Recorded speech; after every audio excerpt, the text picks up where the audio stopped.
Assalamualaikum warahmatullahi wabarakatuh. Halo teman-teman, sebelumnya kami akan memperkenalkan anggota dari kelompok 2, yaitu dengan saya sendiri, Arifin, dengan NIM A021201110, dan saudari Sri Rahayu Ningsih dengan NIM A021201181. Dan kami akan mempresentasikan hasil diskusi kami tentang sifat, konsep, dan klasifikasi biaya tersebut. Kami membaginya menjadi 3. Yang pertama, pengertian dan konsep biaya. Dan kedua, sifat-sifat biaya. Dan yang ketiga, yaitu klasifikasi biaya. Untuk bagian pertama, kami akan menjelaskan tentang pengertian dan konsep biaya. Biaya adalah biaya didefinisikan sebagai suatu nilai atas pengorbanan yang dilakukan untuk memperoleh barang dan atau jasa yang dinyatakan dalam satuan mata uang rupiah dolar dengan terjadinya pengurangan pada aset atau harta atau timbulnya kewajiban pada saat manfaat barang dan jasa diperoleh lebih awal. Pembebanan biaya dapat berubah menjadi suatu beban ketika terjadi akuisisi, yaitu ketika manfaat dari barang dan jasa telah digunakan. Yaitu ialah cost atau biaya adalah kas atau setara dengan kas yang dikorbankan untuk mendapatkan barang atau jasa yang diperkirakan akan membawa manfaat saat ini atau masa yang akan datang. Pertama, cost dimaksudkan untuk mendapatkan manfaat, dan yang kedua, cost yang sudah dimanfaatkan disebut beban, dan yang ketiga, cost yang belum menjadi beban dilaporkan sebagai aset pada neraca biaya.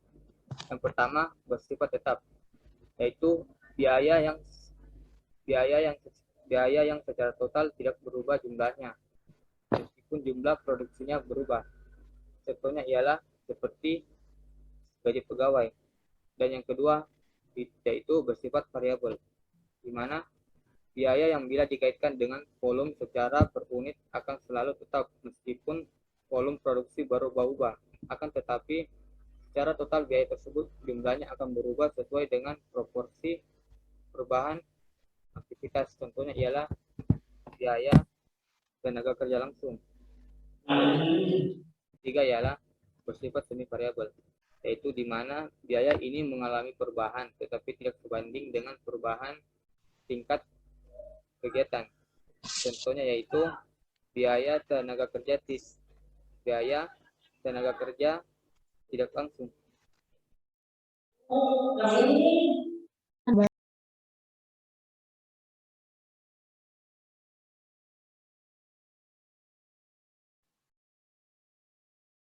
Selanjutnya yaitu klasifikasi biaya, di mana terbagi menjadi 4.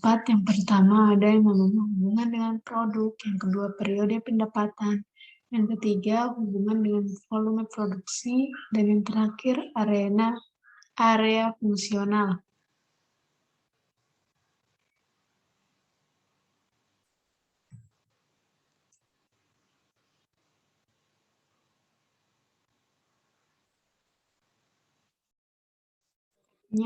Hubungan dengan produk, di mana terbagi menjadi 2. Yang pertama ada yang namanya biaya pabrik, di mana di biaya pabrik ini terbagi juga menjadi 3. Yang pertama ada yang namanya bahan baku, material atau bahan baku, di mana bahan baku merupakan semua bahan yang dapat diidentifikasi dengan produk jadi dan dapat ditelusuri ke produk jadi, dan merupakan produk terbesar dari biaya produksi. Yang selanjutnya tenaga kerja langsung, merupakan proses produksi yang dapat ditelusuri ke produk jadi dan merupakan bagian terbesar dari biaya-biaya tenaga kerja. Selanjutnya overhead pabrik atau tenaga kerja tidak langsung, di mana semua tenaga kerja tidak dapat dipertimbangkan sebagai biaya tenaga kerja langsung atau biaya bahan baku. Selanjutnya yaitu Yang kedua, biaya komersional atau produksi.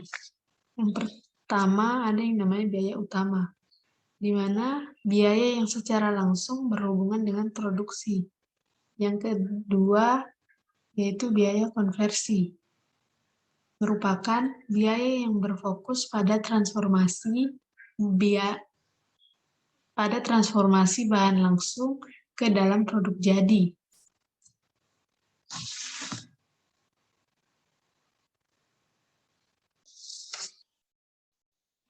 Kita lanjut ke periode pendapatan.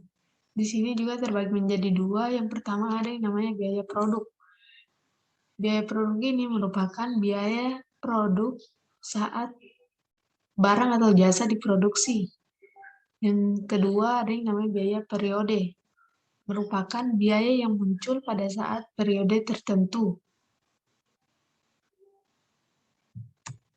Selanjutnya, hubungan dengan volume produksi, di mana pada bagian ini terbagi menjadi tiga juga. Yang pertama ada yang namanya biaya variabel, yang merupakan biaya yang akan selalu tetap meskipun volume produksi berubah, tetapi biayanya akan berubah sesuai dengan perubahan aktivitas.